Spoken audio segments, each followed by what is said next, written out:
बिस्मिल्लाहिर्रहमानिर्रहीम। नाज़रीन, मैं हूं अज़मत खान और आप देख रहे हैं प्रोग्राम अज़मतनामा। नाज़रीन, इस स्पेशल व्लॉग में हम आपको इससे पहले भी बताते रहे हैं कि किस तरह पाकिस्तानी जो अहम तरीन इदारा है पाकिस्तान की मईशत को चलाने के लिए, ख़ुद पाकिस्तान को चलाने के लिए एक ऐसा बेहतरीन इदारा फेडरल बोर्ड ऑफ रेवेन्यू, इसके वाले से हम आपको बताते रहे हैं कि ये इदारा जो है ये पाकिस्तान की सालमियत को अगर इससे नती किया जाए तो ये बिल्कुल बेजा ना होगा, ये मुवाजना बिल्कुल दुरुस्त होगा। पाकिस्तान से अगर हमारे जो बैरूनी मुल्क के कर्ज़े हैं, ये IMF के कर्ज़े या वर्ल्ड बैंक के कर्ज़े, अगर हम वो वापस कर सकते हैं तो यकीनन ये इदारा अगर हमें मुआवनत नहीं करेगा, ये इदारा अपनी परफॉर्मेंस बेहतर नहीं करेगा तो हम किसी भी सूरत IMF के कर्ज़े वापस नहीं कर सकते हैं। इस साल भी गुज़िश्ता बरस की निस्बत 4000 अरब से ज़्यादा की डिमांड जो है वो बढ़ाए जाने की बातें भी चल रही हैं, लेकिन अपोजिशन की जमातें जो हैं वो फिल वक्त इस पे नाला है कि ऐसा नहीं हो सकता, आप आवाम को रिलीफ नहीं देंगे और जब तक आवाम को टैक्स जमा करने के बाद उनको फ़ायदे नहीं उसके पहुंचाएंगे तो तब तक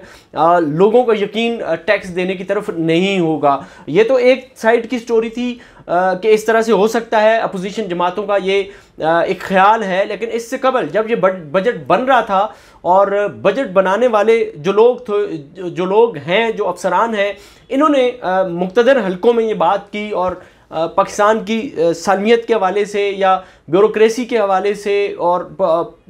हुकूमती हवाले से और इस्टेब्लिशमेंट के हवाले से जो आला तरीन की आदत है वो सर जोड़ कर बैठी कि किस तरह से इस मामले को देखा जाए कि टैक्स जो है वो ज़्यादा से ज़्यादा जनरेट हो सके। फिर उसमें जो बातें आई वो भी आपने देखा कि उस पर तेज़ तरीन पाकिस्तान की हिस्ट्री में कार्रवाई भी हुई, लेकिन फिर उसके बाद ज़ाहिर है हुकूमत को भी इसमें पसपाई का सामना करना पड़ा। हुकूमत भी अफसरान के हाथों ब्लैकमेल हो गई कि इस वक्त जो है वो टैक्स के मामलात बहुत करीब आ गए हैं और इस वक्त हमने बजट भी बनाना है और FBR के अफसरान से पंगा ना लिया जाए। लेकिन ये सारी सूरत हाल तो एक तरफ है। आज हम आपको एक छोटी सी मिसाल और देंगे जिसके लिए हम RTO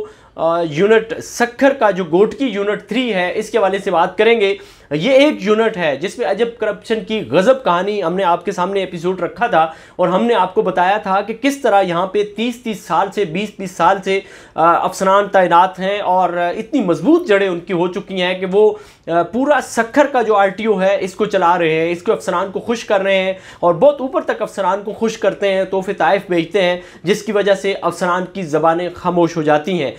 ये गजब करप्शन की अजब कहानी हमने आपको गोटकी से बताई थी और हमने आपको बताया था कि गोटकी शहर के अंदर बिल्कुल मैन GT रोड के ऊपर ऐसी ऐसी फैक्ट्रियाँ लगी हुई हैं, ऐसे ऐसे कारखाने कायम हैं कि अगर आपको इंटरनेट पे सर्च करें और FBR की वेबसाइट पे जाकर के सर्च करें तो वो टैक्स नेट में नहीं है। करोड़ों रुपए उनकी डेली की आमदनी है, लेकिन ये आमदनी का ज़्यादातर हिस्सा जो है वो गोटकी में जो गुलाम अली शाह हैं सुपरवाइज़र हैं बज़ाहिर तो, लेकिन ये अरबपति समझे जाते हैं और बहुत बासर समझे जाते हैं। 30 साल से ये एक ही जगह पे थे और हमने जब व्लॉग किया और इरफान दफ्तरी को और इनको वहाँ से ट्रांसफ़र किया गया, लेकिन ये हुआ कि इन्होंने फिर गोटकी में ही जो किराए का भी एक बाहर घर लिया और उसमें भी ज़्यादातर रिकॉर्ड इन्होंने शिफ्ट किया। लेकिन गोटकी में जो RTO यूनिट 3 है गोटकी का, उसके अंदर इन्होंने बाकायदा कब्ज़ा करके वहाँ पे अपने एक ऑफिस के अंदर रिकॉर्ड सारा रख लिया है और उसको ताला लगा के चाबी उनके अपने पास है और इनकी पोस्टिंग नौशहर फ़िरोज़ में 1-2 महीने पहले कर दी गई थी हमारे व्लॉग के बाद। लेकिन ये इतना बाअसर अफसर है कि ये नौशहर फ़िरोज़ में नहीं जाता, अगर ये जाता भी है तो हाज़िरी लगा करके ये वापस भी आ जाता है, लेकिन ये गोटकी में ही ज़ाहिर है इसके रूट्स हैं तो ये गोटकी में ही रहता है। सक्खर के अफसरान को ये ज़ाहिर है उसका मुआवजा पहुँचाता है ताकि उनकी ज़बान खामोश रहे। हमारे व्लॉग के बाद ज़ाहिर है बड़ा मामला बना वहाँ पे और इन्होंने सर जोड़ कर ये बैठे कि अब किस तरह से अगर हम यहाँ से चले जाते हैं तो क्या करेंगे। फिर इन्होंने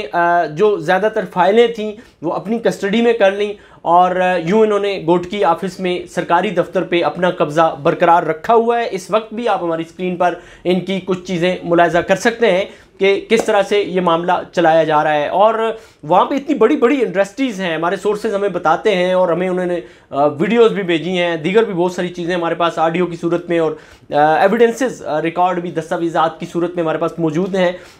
जिसमें ये बात साबित होती है कि बहुत बड़ी इंडस्ट्री जो यूपीएस इंडस्ट्री है, जो सेल्स टैक्स में कोई भी टैक्स अदा नहीं करते, अगर वो माइनर सा टैक्स देते भी हैं तो उसमें ज़्यादातर उनको फैसिलिटेट करने का मामला जो है वो गुलाम अली शाह सुपरवाइज़र करता है, और उसके साथ इरफान दफ्तरी जो है वो कंसल्टेंसी, ये लोग दोनों मिल करके करते हैं, और करोड़ों रुपए के जो टैक्स होते हैं उनको लाखों में ला करके बाकी ये अपनी जेब के अंदर डालते हैं। और इसी तरह ये दोनों लोग हैं जिनकी मोनोपोली चल रही है वहाँ पे, जिसकी वजह से मुल्की खजाने को नुकसान पहुँच रहा है। इस तरह ये सेक्शन 140 का भी गलत इस्तेमाल करते हैं, ये बंदे को नोटिस भेजते हैं, महकमे को नोटिस भेजते हैं और उसका अकाउंट सीज करते हैं, और फिर खुद ही वर्बली अहकामात का नाम दे करके ये फिर जो अकाउंट्स होते हैं वो खुलवाते हैं और अंडर द टेबल ये बात कर लेते हैं, और इस तरह से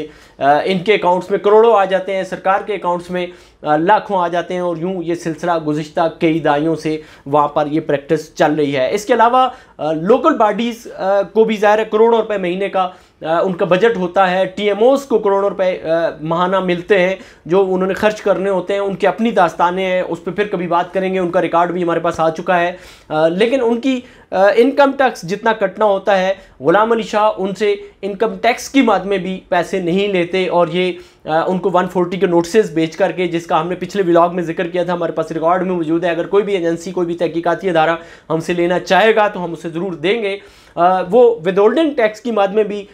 या नॉन प्रोसिक्यूशन की मद में भी उनको ये सारा सिलसिला बना करके लगा करके 140 के नोटिस बेच करके अपने ख़जाने को भरने में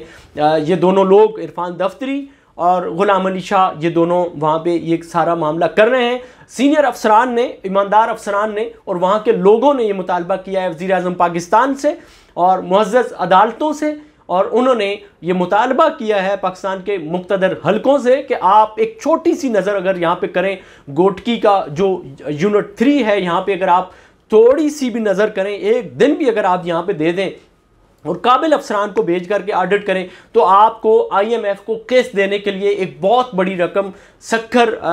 के जो RTO है इसका यूनिट 3 गोटकी है, इससे आपको मिल जाएगा। अगर आपने IMF का कर्जा देना है, उसकी किस्त वापस करनी है, तो यकीनन यहाँ से सक्खर RTO से एक बहुत बड़ी रकम आपको मिल सकती है जो FBR की मद में होगी, क्योंकि बड़ी बड़ी फैक्ट्रियाँ एक ही यूनिट के हाथे में 3-3, 4-4 अंदर मज़ीद यूनिट कायम है, और वहाँ से करोड़ों रुपए का टैक्स जो है वो चोरी किया जा रहा है, और उनकी मुआवनत करने वाले यही FBR के ऑफिसर्स हैं, जिनकी चीज़ें हमने आपके सामने माजी में भी रखी, अब मज़ीद भी चीज़ें हमारे पास आ रही हैं, और बेहतर ये समझा कि हमने आपको ये फॉलो अप दे दें कि इस अफसर का ट्रांसफ़र किया गया, लेकिन ये ट्रांसफ़र नहीं हुआ, सरकारी दफ्तर पर कब्जा करके ये बैठ गया है। यही है आज की स्टोरी। मज़ीद हमारे इस प्लेटफॉर्म से जुड़े रहें और आपको अपडेट देते रहेंगे। आप इस हवाले से क्या कहना चाहते हैं, आपके पास इस हवाले से क्या इन्फॉर्मेशन है, आप कमेंट सेक्शन में हमें ज़रूर बता सकते हैं ताकि अगले किसी व्लॉग में उसे एड्रेस किया जा सके। इसी के साथ अपने मेज़बान अज़मत खान को दीजिए इजाज़त। अल्लाह नेगहबान।